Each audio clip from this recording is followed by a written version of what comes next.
This is the Best or Worst Podcast. And now, here are your hosts, Koji Stephen Sakai and M. Martin Mapoma. Welcome. This is the Best or Worst Podcast. This is 2021. This is episode number 87. I am Martin. And I'm Koji. All right. Our society is so focused on celebrity, we sometimes forget that regular people lead interesting lives too. Best or worst moment of your life. Hosts Koji Stephen Sakai and M. Martin Mapoma are here to let your story out. We put people on the spot. What are you going to hear? It could be funny. It could be poignant. It could be sad. You'll know when we know. Best or Worst Podcast is a twice weekly podcast. On Tuesdays, we get to know our guests, which is today. And on Thursdays, we find out their best or worst moment. And today, I'm super excited to introduce my friend and my partner. I'm actually working on the script. I was working on the script earlier today. I should have something in a couple days for you. Oh, yeah. Mitchel, how are you? I'm doing great, y'all. Thank you so much for having me. I'm super excited for this. And Cool, you're Mitchel, you're a director, you're a filmmaker, you're a DJ, you're DJ, entrepreneur, business owner, and teacher. I like to say, I like to teach people. And you have your own podcast too, right? I do. I have a podcast called Creative Haven where I interview today's top entrepreneurs, artists, creative people about creativity and how to get in your flow state. Nice. Wow, nice. So you do everything. And you went to UCSB, right? I did went to UCSB. Is that how you guys met? No.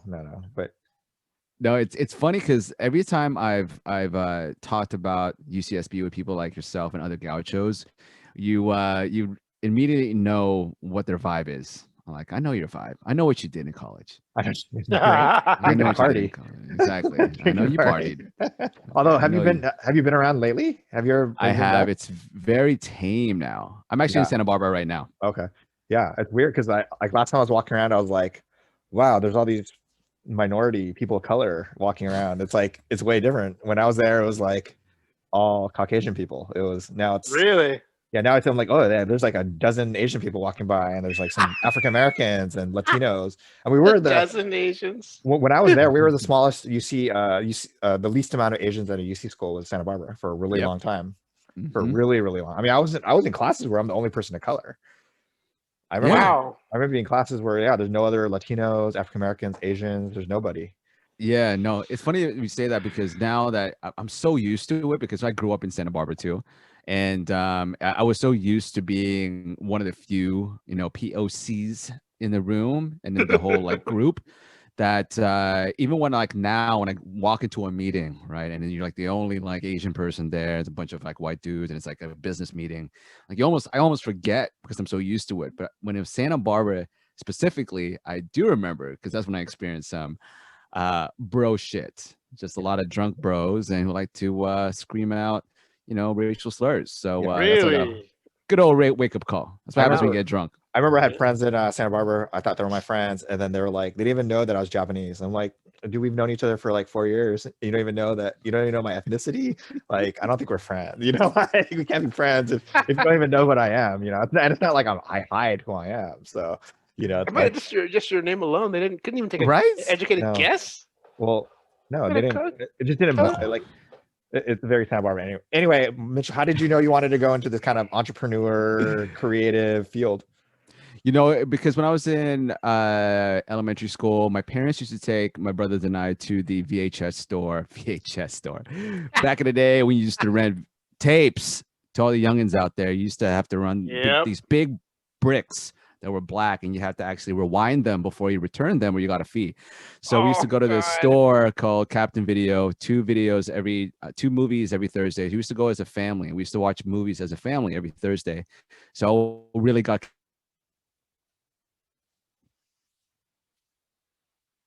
movie. I loved just filmmaking, and I got into a lot of films, but at the same time got into DJing. That's when I got into hip hop. So in high school, I started listening to a lot of gangster rap like any California kid did back in the 90s, and got into Tupac and Dr. Dre, but then also started getting into a lot of the underground, Jurassic 5, Most Def, and Jeru the Damager. Oh my gosh, Jeru the Damager, People Under the Stairs, yes, Atmosphere, really got deep into hip-hop. Diggable Planets. Like man, they don't make hip hop like they used to. Just saying. And so I was a DJ. Got into b-boying or breaking or break dancing first, and then I got into DJing, and I loved it and fell in love with DJing. And before I graduated, I asked myself if I wanted to be, a music major or a filmmaker, film major. My mom was like, be an engineer. She's like, be a sound engineer. She doesn't know what an engineer would be in the film industry, but I said I would rather be a filmmaker because I want music as my hobby. Got into UC Santa Barbara, studied film studies, graduated, got into the entertainment industry, and that's the story of how I got into entertainment. Nice. Where'd you grow up? Born in Philippines, lived there for 3 years. Then I moved to Australia, Sydney, Australia, from when I was 3 till 10 years old, and then moved to Santa Barbara when I was 10. Oh, wow. Cool. And grew up there. Yeah. That's cool. I'm not going to say it, Koji. What were you gonna say? I was going to say my wife is Filipino. Oh yeah, that's like a Yes. ¿Cómo na? Are you what are you, Ilocos, Tagalog, or? Yeah, so my dad is Ilocano, my mom is Visayan, and so there's a mix of Visayan and Ilocano every time I grow up, and then there's of course Tagalog. Wait, a lot of. Were you born in Loac City? I was actually born in Manila, so my mom and Okay. dad met in Manila, and that's where I was born. Wow. Were your dad's from Loac City or no?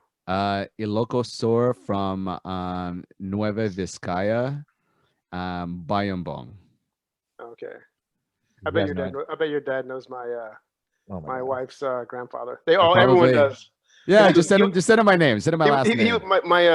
My wife's grandfather was the mayor of Loac City for like 40 years. Oh hell yeah! Oh no, of course, yeah, because a lot Yeah, of the he's Dumlaos were politicians. Very So- well known, really well known family. But anyway. Oh yeah, we'll trade last names after this. Okay?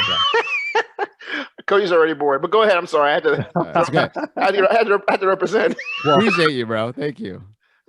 What kind of advice would you give what kind of advice would you give yourself, when you're in that time of like about to graduate from Santa Barbara, UCSB, Ooh. and looking back now, what number one advice you give yourself? Stop partying so much. Oh my gosh. Like, I think that's the pros and cons of my 20s. I experienced some amazing things in my life, just festivals and traveling and just amazing fun, awesome parties and good times, really good times. That's a great And question, Koji.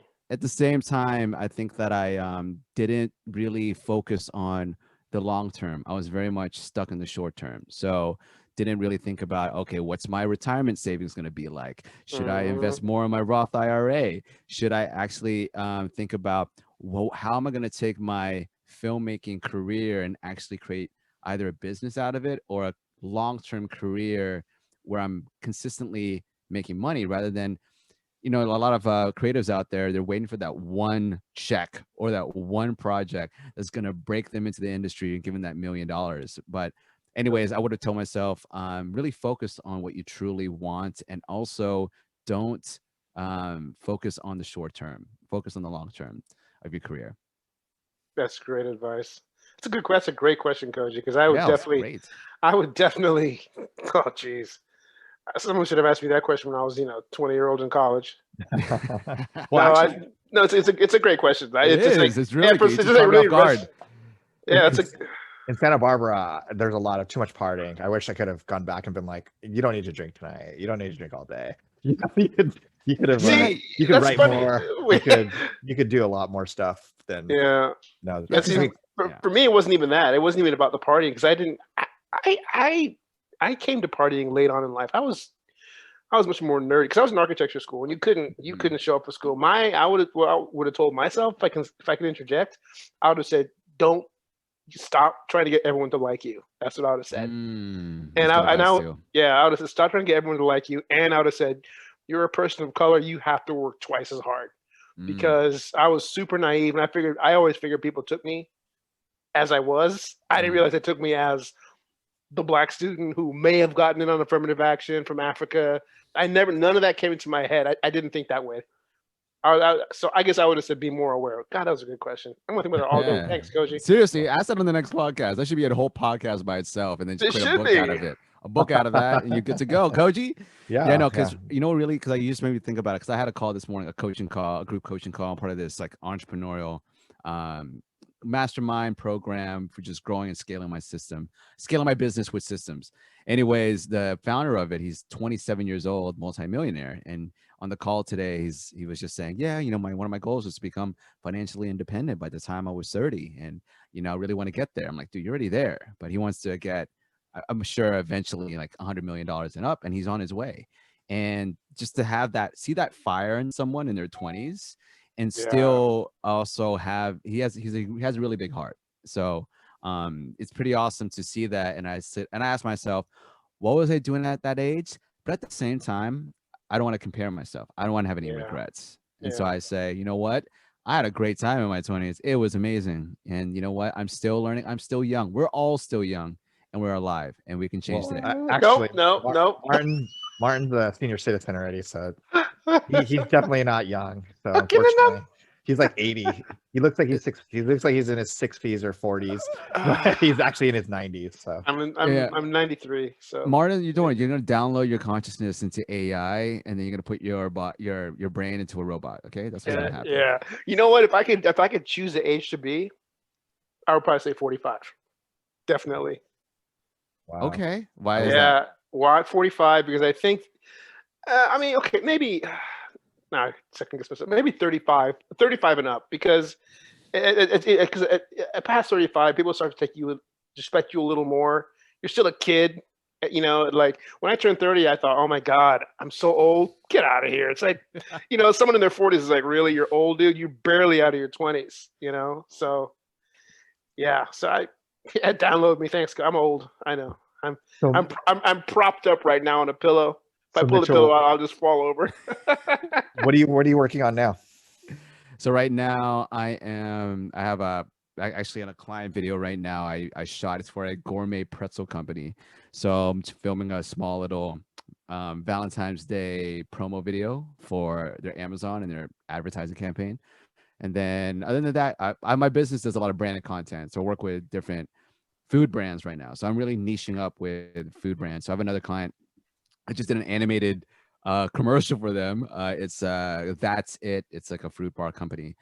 And I'm really just building this company. It's called Creative Haven. It's my production company. And at the same time, the offshoot of that is video content school. So I teach people, especially entrepreneurs and creators, how to make videos. And it stemmed out of the objection that a lot of my clients would have, where it's like, it's too expensive. I could just do this by myself. And I'll tell them, all right, I can teach you how to do it by yourself. Because they'll always ask me, so what camera should I buy? How should I do this? I'm never going to hire you, but I'm going to get free information from you. And then I realized, you know what? Let me just create a course and a whole program around this so I can teach entrepreneurs. This is how you can shoot videos on your phone or with a really cheap camera. Yeah. So building those two. And for the creative side, Koji and I have a feature film, which is pretty freaking awesome. I'm really glad that we have that, because I think that the stories and the characters are really going to speak to a lot of Gen Xers and older millennials in the Asian American community and the Asian community.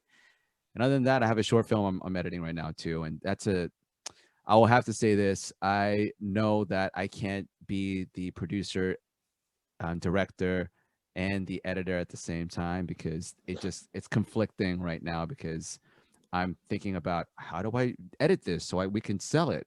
And my director is like, how do I edit this so I can have the best shots? And then in my editing mind, I'm like, I got to get the best story out of this. So I have to find another editor to get the story. So those are the projects I'm working on. Yeah. Well, that's just like for the Commando, we just shot the Commando.